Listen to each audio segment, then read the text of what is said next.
सिंधी से हिंदी में अनुवादित एक कहानी फर्क। लेखक प्रेम प्रकाश, अनुवादक देवी नागरानी। इस साल की छुट्टियों में भी वे बाहर घूमने नहीं जाने वाले थे। आशा ने सोच लिया था कि वह हर दूसरे साल घर की कई चीजों को बदलेगी, दूसरी नई लाकर घर के हर कोने के आसपास को हर बार नए ढंग से सजाएगी, जो देखने में ताजगी तो बख्शे, साथ में जीवंतता का एहसास भी होने लगे। घर ऐसा जिसमें आदमी रहे तो वह भी उसी की तरह धड़कने लगे। ऐसा नहीं कि ये सच उन्होंने आज अचानक पा लिया। इस तक पहुंचने का उनका सफर सालों का रहा, पर पूरी तरह पहले के सोच से मोह भंग इस घर के मुहूर्त के बाद से हुआ। उन्होंने यह घर 2.5 साल पहले ऑफिस से लोन लेकर लिया था। ये सोसाइटी नई नई बनी थी, आबादी से करीब 1 किलोमीटर दूर। आजकल शहर में ये फासले कुछ इस तरह सिमट जाते हैं कि याद ही नहीं रहता कि कल यहाँ खाली जंगल जैसा था। आज आबादी का विस्तार उनकी सोसाइटी के बाद भी 5-8 किलोमीटर तक फैल चुका था।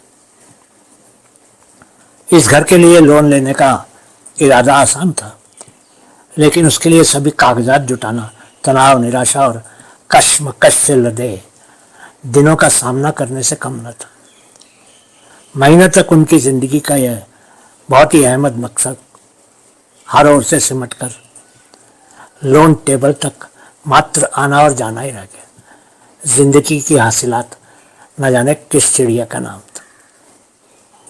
उनके लिए लोन पास करवाना उनकी जिंदगी की सबसे बड़ी उपलब्धि साबित होगी, अगर ऐसा चाहा वैसा हुआ तो। बावजूद इसके यह भी सच था, जो खबर उन्हें इस गर्दिश के दौरान मिली कि लाख करोड़ रुपए लोगों को लोन के रूप में मिल रहे हैं, इसे पास कराने के एक नहीं अनेक तरीके। हालांकि गुप्त कुछ भी नहीं, फिर भी उन्हें अपनी दुनियादारी और व्यवहार संबंधित नादानी के लिए खुद पर खींच भी हुई। उन्होंने एक बार हिम्मत करके ऐसे रास्तों से गुजरना भी चाहा, पर बार बार हौसला टूटने की वजह से वो उन रास्तों पर ले जाने वाले सूत्रों को पकड़ नहीं पाए। इस बीच सतीश 3 व आशा 2 बार हार चुके थे, पर उन्होंने एक दूसरे के आगे इस राज को फाश नहीं किया। हाँ, खुद पूरी तरह से जान लिया। सब कुछ हो जाने के बाद जब उनके हाथों में घर की चाबी आई तो वो दोनों एक दूसरे को अविश्वास की नज़रों से देखते रहे। यकीन नहीं हो रहा था कि उनके हाथों में घर की चाबी है। किराए वाले घर से सामान उठवाकर इस घर में आ गए।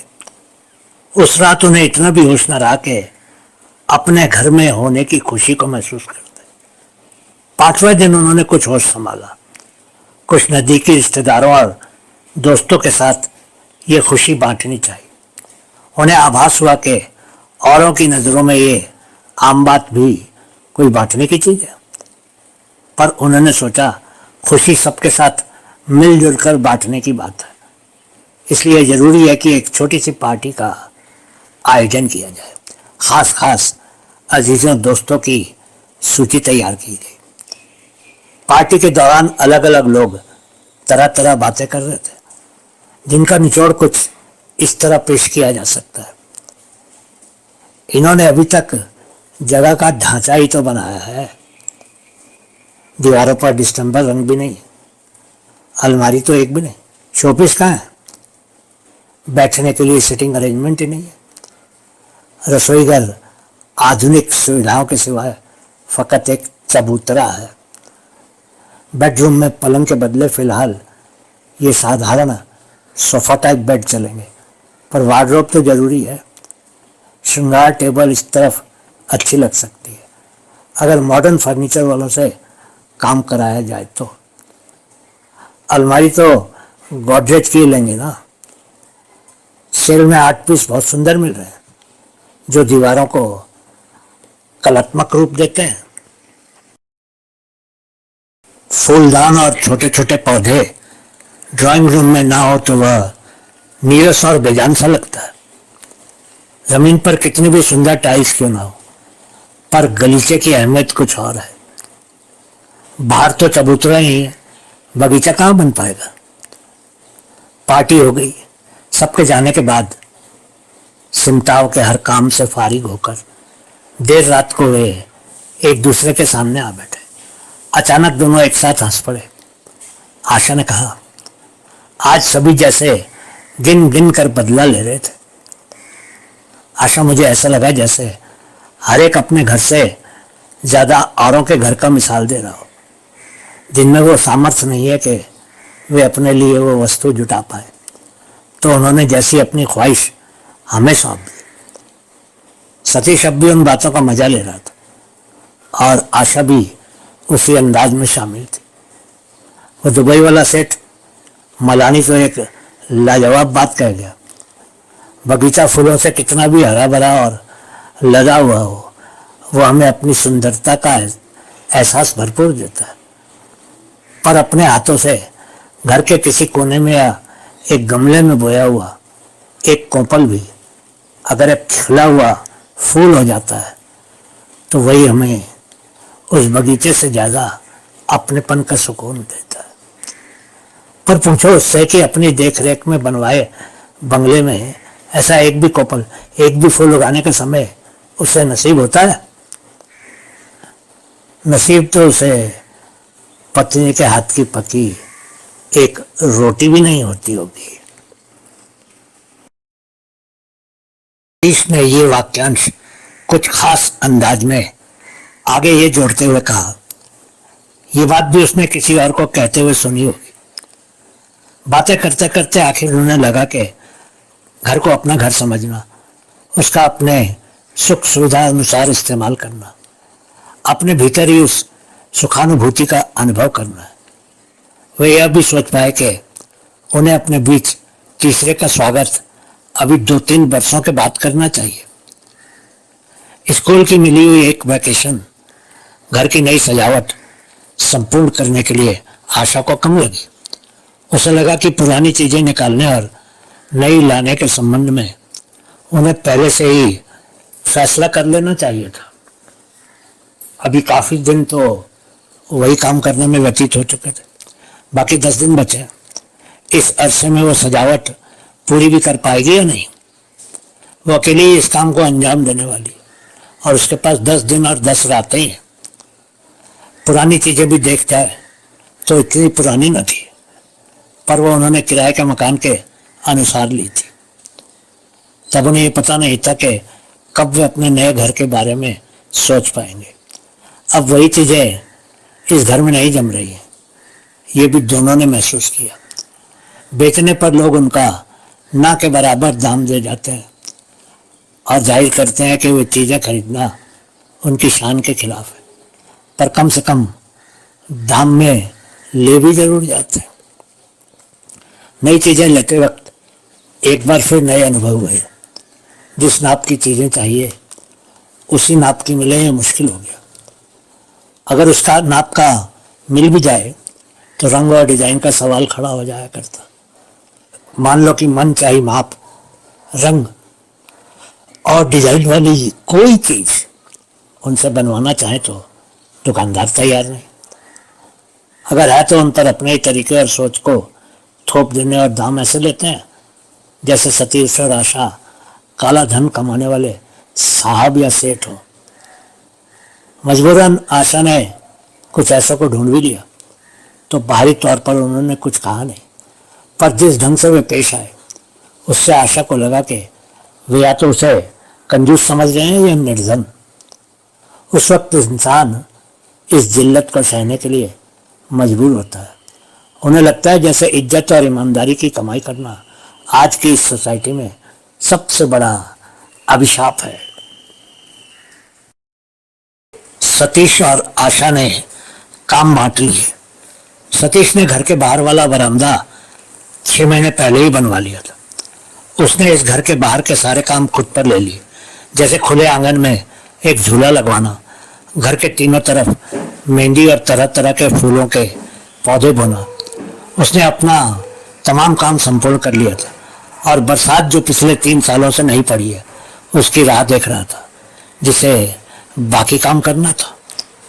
सतीश रोज सुबह जल्दी काम को लग जाता, शाम को आकर कुछ देर आराम करके वो बाकी छोटे मोटे काम में जुट जाता।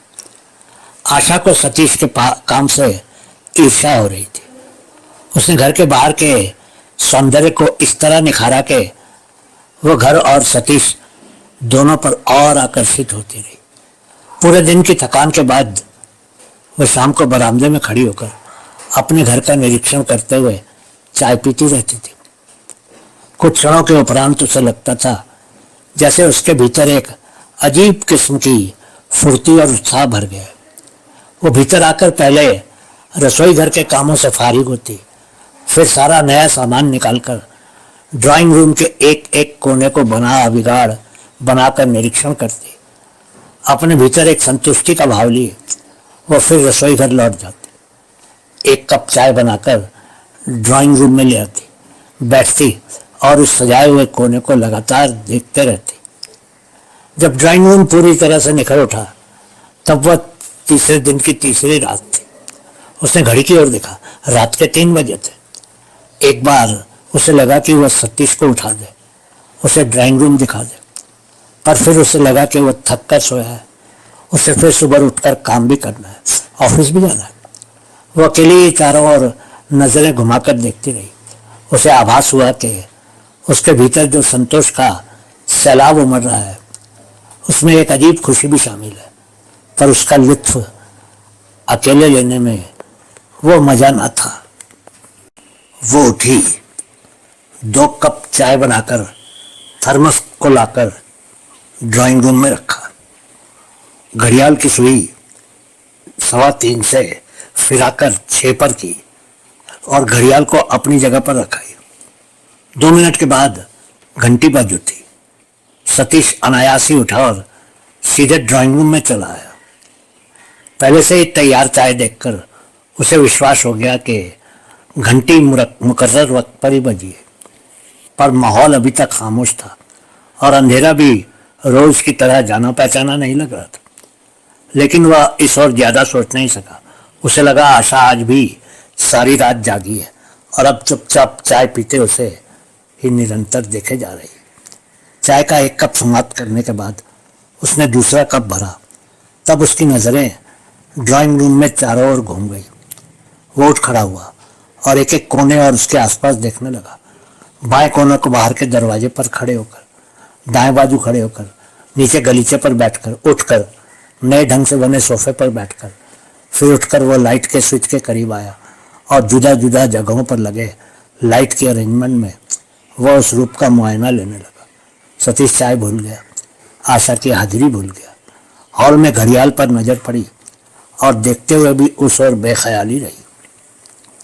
वो घड़ियाल के आसपास की जगह देख रहा था। वहाँ की हर चीज को कितने मायने मिल गए। हर एक चीज दूसरी चीज का सौंदर्य बढ़ा रही है और अपनी अहमियत भी कायम रखे हुए है। घड़ियाल के पीछे बाटिक पेंटिंग से सजे हुए कपड़े पर 2 छोटे और एक बड़ा कमल संपूर्ण पत्तियों से घिरा हुआ दीवार से सट कर लगाया गया है, जिस पर घड़ियाल टंगा हुआ है। और शाही दीवार पर घड़ियाल के दोनों तरफ 2 बड़ी पेंटिंग्स हैं। ऊपर हल्के रंगों के प्लास्टिक के शेड में बल्ब जल रहे हैं।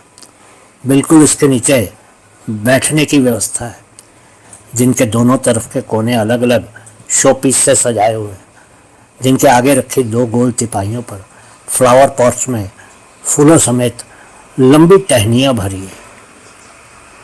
एक कोने में वही गजदंत के बने काले हाथियों के बीच फोन और दूसरी ओर कोने में संगमरमर पर तराशी हुई स्त्री पुरुष की एक कलात्मक मूर्ति।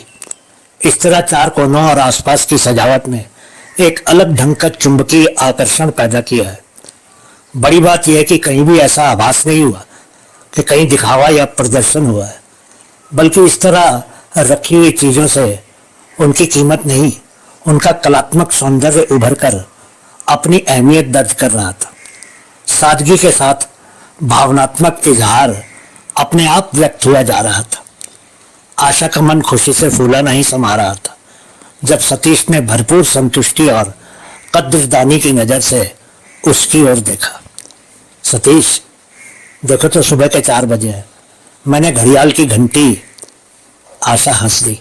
बात को समझते हुए उसने भी एक ठहाका लगाया और फिर से सोने के विचार को त्याग कर खुद भी आशा के लिए चाय बना लाने के लिए रसोई घर में गया। आशा ने जब सारा घर सजा लिया, उस रात दोनों को नींद याद ही न रही।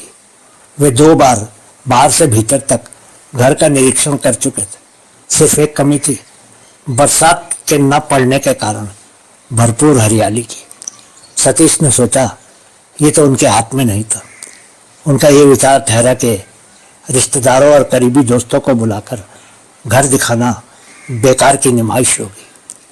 घर को औरों की नज़र से देखने की गलती वे करते आए, जबकि अपने घर को अपने हाथों से सजाने के बाद अपनी ही नज़रों से देखने में जो अनोखा आनंद हासिल होता है वो हर तरह से निजी रहता है। उसे किसी के साथ बांटना शायद मुमकिन नहीं है। आशा को लगा इस जागरण और घर के सुखद एहसास में जीने वाली अनुभूति के साथ इस शुभ रात्रि में वो सतीश को अपनी ख्वाहिश से भी वाकिफ कराए, पर अभी अपने मन की बात होठों पर ला भी ना पाई। उससे पहले उसने सतीश की नज़रों में वही पड़ा जो वह कहना चाह रही थी कि इस घर में हम दोनों के बीच तीसरे का स्वागत अब लाजिमी बन चुका है। पर नहीं, आशा ने कहा, दोनों नौकरी करने वाले दंपति को इस संबंध में गंभीरता से सोचना चाहिए। फिलहाल